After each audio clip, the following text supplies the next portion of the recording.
So over the years, Pep Guardiola has constantly tweaked tactics. Now for 24-25, he's trying to come up with a solution to try and beat the problems that he faced towards the end of last year, in particular the FA Cup final against Manchester United. So generally, Pep Guardiola likes to line up with this 4-3-3.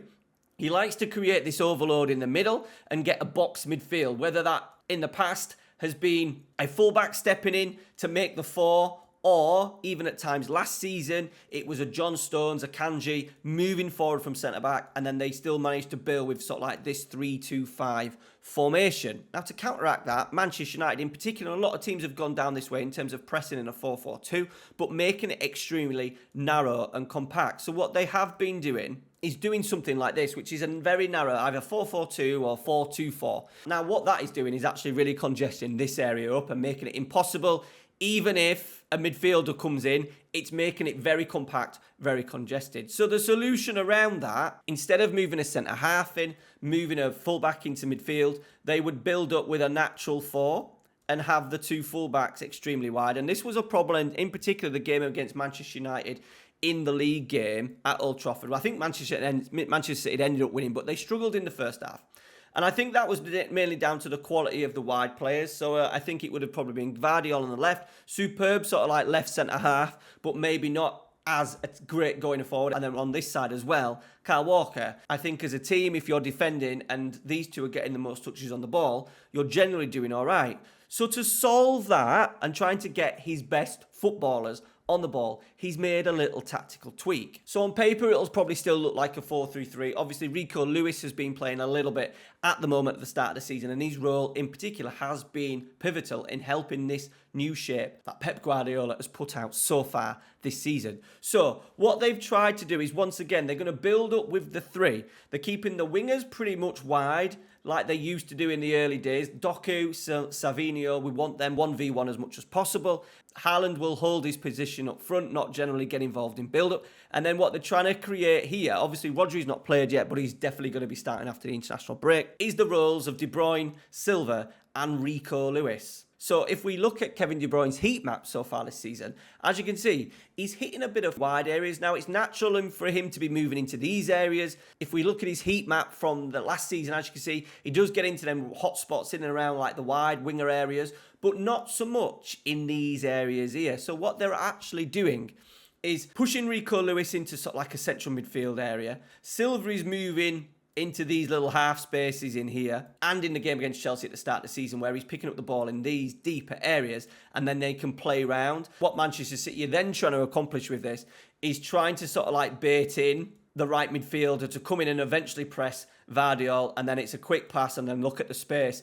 Silva and Lewis have pulled players this side, so then they're generally getting a 2v1 out here, and then when the player does finally shuffle across, and everyone goes and compresses, because of the movement of Lewis coming into here, Savinho holding his width, they can then get a switch in this far side. And as I said, we know what De Bruyne's like in terms of having the quality to play those passes, either those long passes into an Haaland, or just getting these little 2v1s, these connections with the wide player in Doku. Now, what I actually tried to do at the start was just have him a central midfielder, because we know that this formation right here is what the team should look out of possession. So generally Man City lose possession. Wherever De Bruyne is in the pitch, they will generally try and get this sort of like 4-3-3, 4-5-1 or 4-1-4-1 kind of formation out of possession. Now, if we keep him out here, my little worry was that he was going to be too wide and not tucking in. And then this role in particular, if we keep him inside, he doesn't go out enough to these wide areas and build up. So what we've actually come up with is two Manchester City tactics. One that looks like this, where it involves a winger ahead of him. And then we've also got another one in particular that he may do when he's playing with maybe a Jack Grealish or something like that. So in today's video, we've got a little highlight of both tactics in use. As I said, this one right here maybe looks right out of possession, but definitely in possession, we don't get the movement of De Bruyne. We've also got a way of solving the issue with Kevin De Bruyne in this wide area, all right? Because out of possession, we need tucking in. So against Manchester United in particular, when we were struggling, we changed his role, his playing instructions, just tweaked it mid-game to try and get him coming a little bit narrower, and it works superbly well. So we've had a decent start to the season. We've beaten Manchester United in the Community Shield 2-0. We've absolutely smashed Everton. That was using the inverted winger option. And then we've just gone to Old Trafford. And I thought we'd just tweak it a little bit. Haaland's role, move to an advanced forward. And as I said, using Doku and Savinho as two wingers. However, for the opening 2 games of the season, we looked a little bit like this. As you can see, Lewis in as an inverted wing back on attack. Hopefully he will hit those areas. Moving into more of a central midfield role, and it in the end ends up creating a bit of an offset diamond with De Bruyne and Lewis as the wider players, Rodri as the sitter, and Bernardo Silva getting a little bit more advanced. Okay, so this is the first goal. Now we're going to go 2D today, boys. We're going really old school. So here is Kevin De Bruyne, as you can see, a wider area, and he just releases that pass into Haaland. That is what you want. The movement of Haaland working off the shoulder. Watch again. Little wide area, Haaland's movement, and then he's in. Give us the first goal in the 2-0 win in the Community Shield. So now it's a little bit different. As you can see, we're building up with that back 3, with Ake, Ruben, and Guardiola. We've also got Rico Lewis in central midfield. We've got Bernardo Silva a little bit advanced, and over on this left-hand side, we have got Jack Grealish, so we're using this one as an inverted winger. And then we've got De Bruyne as that wide playmaker. We've got Haaland up there as well as the poacher. And as the ball comes, look, what we're trying to do is bait that press and it leaves De Bruyne free. And as you can see, Harrison has now jumped on Rodri. He comes out a little bit, but we're just going to take our time and wait for the opportunity. There we go. Then because of Grealish's inverted winger movement, he's a little bit more inside. He finds Grealish in the little pocket. If we just bring it back a touch, De Bruyne's going to receive. Grealish is now inside. He's sucked over a defender. Grealish finds a little bit of space in between the centre-half and the full-back. It's a tremendous finish. So just a little clip here just to see this is a starting position. Everton have got a throw-in on the left-hand side. As you can see, he's sitting in quite narrow with obviously Grealish. This is sometimes the issue we get in FM. They're kind of the double movements where they're following each other. So we'll just run it back. See, Grealish is now pushing up. De Bruyne is in. And he's in pretty much a central midfield area here. This is without any other additional play instructions that we used against Manchester United that we'll talk about in a little bit. And you see he gets into nice areas. But what we do have is this. He's picked up a really good area now to pick up the ball. And then we've still got these little movements. Look, he's now wide. Good combinations. We're just waiting for that opportunity. There we go. De Bruyne in. Back to Guardiola, Rodri, Bernardo Silva. We're now working it to this right-hand side, trying to get Doku in this 1v1 situation when we can. And then just this little clip, it shows him out of possession, so immediately coming in, maybe coming in a little bit too late. I think his starting position needs to be a little bit narrower on that. If we just run it back another 10 seconds. Can you see? We're out of possession here, so really I could do with him in this sort of like area here and around the centre circle when possible. We only really want him to drift out here in possession. So we've got a little tweak to that, which I'll show you during the Manchester United highlights. But he does get back in, look, as you can see. And then this is what we want. We want to create the overload down this left-hand side. So he's got a little option here to go along. He doesn't choose to go into Haaland, but he plays out to a Grealish. And look at the Everton players we've now sucked across. 1, 2, 3, 4, 5, 6, 7, 8 if you include the striker. So we've got a little bit of an overload out on this right-hand side. We want this boy as much as possible, Doku, in 1v1 situations. We work it really well. There's a tempo to it, but there's a patience to it as well. Into Haaland, and then that just needs to be a little slip pass. Poor from Haaland in terms of technical, but the opportunity was there. Suck everyone across to the left-hand side and then really work at switching that ball across to that right midfielder, either a Doku or a Savinho who's in a 1v1 situation. And then we've just played Manchester United in the league. I thought we'd play this one as a little bit of a different test, and we've come out on top. Deserved win in the end. A little bit worried that we went 1-0 down, but we did make a couple of little tactical tweaks. So we used the second version. We brought Doku onto this left-hand side to give us some real width. I just wanted to see what the balance was, because obviously Grealish was naturally coming into these areas. I wanted to see what it would be like with Doku holding a width on that side. And then just to try and get a little bit more movement of Haaland. Obviously, when we're playing against teams like Everton with a low block, he's generally just going to be a poacher because teams sit so deep. However, I did think we might get a little bit of joy in the bigger games against teams where we've still got a high line and we might be able to exploit maybe a ball in behind a little bit more with Haaland and De Bruyne are obviously feeding those passes in from these wider areas. So right in the first 10 seconds of the game, we're working left. We want Anthony. Look, he's already got a little bit of a problem out here already because Kevin De Bruyne has already left that central area from kickoff. We've got a 3v2 out here, and we just need Anthony to press. He's now pressed. We've now got pretty much a 2v1 against Wan-Bissaka. Doku cuts in. We recycle possession. He could have been a little bit more direct. Anthony's pressing again. But this is the one. Now we've got Rico Lewis on an underlapping run, which then sucks in Malacia, who's playing as fullback. We've got Savinho out on this right-hand side, holding the width. We get a little bit lucky with the flicks, but now look at the opportunity that Savinho did have. He did actually waste, but it does show you what can be done when you suck everyone to that left-hand side. If we take it back, Lewis's narrow run sucks in the fullback, and then a little bit more quality from maybe the initial pass into Savinho, and then the quality of Savinho when he was in possession. We could have ended up getting ahead within the first minute. And then just the opportunity, I'm just going to highlight Haaland because it's this run maybe from an advanced forward that you might not get from him when he is playing as a poacher. So as you can see, by the way, before we get into the movement, we've now got De Bruyne stood right in there against Scott McTominay. If you watch him, look, he's kind of following him a little bit.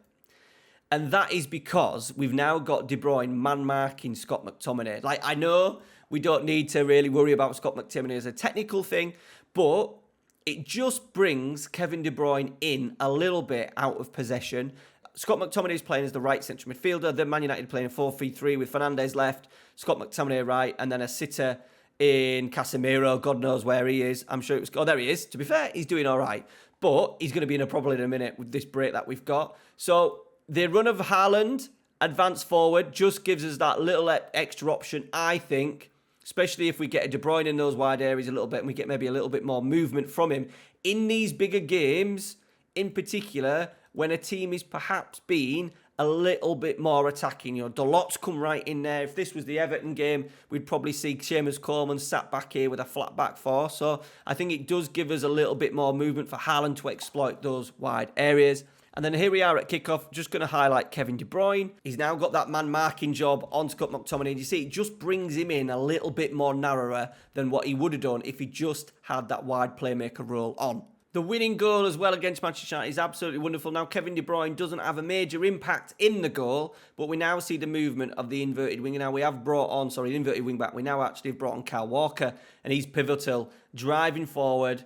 We've now once again got this overload out on this left-hand side. Grealish on as a winger, but really holding the width, which I think is really important when you want to break a team down at times. And a little knock across goal, and Haaland was there to nod home. Now, how does it all look in Football Manager? So we are going to go through the tactics, the two little tweaks that we've done, but the initial tactic looked something like this. Now, this tactic is available for all the Patreons. Link down in the description to the Patreon if you want to support the channel from £3 a month. That would be absolutely tremendous. We've got nearly 150 paid Patreons now, which is absolutely mental. I appreciate you guys on screen right now for your support. Everyone else, do not worry. We'll go through all the team and player instructions so you can put this into your own FM24 save yourself. Okay, so Edison, sweeper keeper on attack, no play instructions. We've got Rico Lewis, inverted wing back on attack. Now, the support role just doesn't do enough for me. It kind of sits a little bit too deep in possession. We want to be him moving ahead of Rodri in there to where De Silva is, and then that will naturally move on Bernardo Silva into this attacking area to help create that diamond midfield. So Rico Lewis on attack. Two central defenders on defend. Not asking for anything fancy. Very rarely do they put those sort of like them Virgil van Dijk long switches in. So we've just gone with two basic central defenders on defend. Guardiola, we've gone with an inverted fullback on defend. We don't want him naturally going in here. We want building up with that three that we showed you at the start of the earlier on in the video. Rodri, defensive midfielder on defend. And I've actually gone take fewer risks because I just want his possession numbers to be extremely good. We don't want him drifting around the pitch. We want him sat in there, but maybe just a little bit more movement and getting involved than maybe what an anchor would. So defensive midfielder on defend, take fewer risks just so he can play those simple passes and allow the front guys to play. In midfield, central midfield, we've gone Bernardo Silva, we've gone advanced playmaker on attack, and stay wider. Now, we want the attack roll so he gets a little bit higher, and that will allow then the space for Lewis to go into. Remember, we're trying to kind of create this overload on this right-hand side when the ball's on the left. Can they shift it across to a Bernardo who can then find Savinho on that right-hand side? So, advanced playmaker on attack. We want to stay wider just so he can work in these half spaces a little bit. If we look at his heat map from the Chelsea game, as you can see, he's really coming wide and not really drifting around in his central areas. The only issue it potentially gives Manchester City is if everyone is out of position, if there's a breakdown in possession, then Rodri potentially might get a little bit exposed. But the counteract of that, maybe, is that with Guardiola sitting back and not playing too wide of fullbacks, you've then got still like a line of 3 and a 1, so you might get away with it. It'd be interesting to see what they do, perhaps, in massive games against your Liverpools and your Arsenals. Kevin De Bruyne, wide playmaker on support, more direct passes. And then the counter instruction, if you want to get that extra support in central midfield, you would come in here. So now we're playing Ipswich. It looks like they're playing with a 4, by the looks of it, what they're playing with, they're playing with a 4-2-3-1. So you might need to sit him against maybe the right side, maybe a Sam Morsey, maybe. I don't know, but that is something you could definitely do in game. Obviously, Scott McTominay was playing as a right central midfielder, so he was getting into these areas a little bit more, so then we wanted De Bruyne just to shuffle in. So you'll have to maybe change that depending on the opponent. In front, always on this right-hand side, we've gone Savio, cut inside with the ball. We know he's going to do that, but he'll generally hold his width to start with. Left-hand side, cut inside with the ball because we know whoever it's going to be, Doku or Grealish, they're going to do that and roam from position, just so at times he will maybe roll into an inside area and allow a little bit more space for maybe De Bruyne to push a little bit higher. Winger on attack or inverted winger on attack, depending on what you want to go with. And once again, I think it's a nice little tactical tweak to give you in-game. And then Haaland, he's played as a poacher. In particular, in a lot of the games when it's a complete low block, he will sit as a poacher. But with the bigger games, we might want him just to work the channel a little bit, do a little bit of running when there's a chance to expose maybe that fullback. Remember, we saw Dalot going in the game against Manchester United. He came into these narrower areas, did the lot, so that allowed then Haaland to move. He did that sort of like sweeping run when we won possession. So once again, you've got a little option there to change and tweak in-game, tiny little tweaks. Right, positive mentality. We've got attacking width left on default, play out from the defence and focus down the player left so we can get that De Bruyne movement on the ball as much as possible. Shorter passing, slightly higher tempo. I tend not to go lower tempo for Manchester City just because it does an overplay and a really slow, they'll rack up 60-70% possession and create nothing, and that's not Manchester City. So we've gone slightly higher, just making sure we're not over rushing it and obviously work into the box. Low crosses as well when we can. Awesome for those little cutbacks into the penalty area.